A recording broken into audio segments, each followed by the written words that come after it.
about Afghanistan? Are you pleased to see the Taliban back in control in Afghanistan? Were you pleased to see the West defeated? Mark, Afghanistan, there was never going to be a military solution. Anyone who knows the history of Afghanistan, and the British above all, have experienced 3 wars in Afghanistan. The 3 times they've gone into Afghanistan in the 19th century, twice in 19th and once in the 20th century. There was never going to be a military solution. People like us who kept saying that you will not solve Afghanistan problem by bombing them or sending your military, we were called pro-Taliban. People like us were always talking about how would there be people in Afghanistan. For 40 years they've been suffering. Mark, this is not a football match whether you're on one side or the other.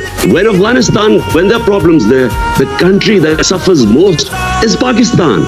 Because we already have 3.5 billion Afghan refugees there. You said the chains of slavery had been broken in the country. When the Americans left and the British, what did you mean by that? It was deliberately distorted. I was speaking in Urdu. I was talking about getting rid of mental slavery. We still have the colonial education system with elite is taught in English medium.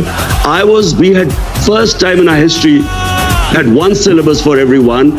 And I said that mental slavery is far worse than physical slavery. In that context, I refer to Afghanistan, where physical, they're fighting for their freedom. What about the slavery of women? Are you concerned that they seem to be going back on their commitment to allow girls back to school, and they're now insisting women cover their faces? Are you worried at all about what is happening there? Mark, I'm not responsible or a spokesman for the Taliban. If there was any other solution, after 20 years of war, well, there should have been. You should have found some solution. But Pakistan has supported the Taliban. How? Who says this? By harboring Taliban fighters inside Pakistan. Do you know something, Mark?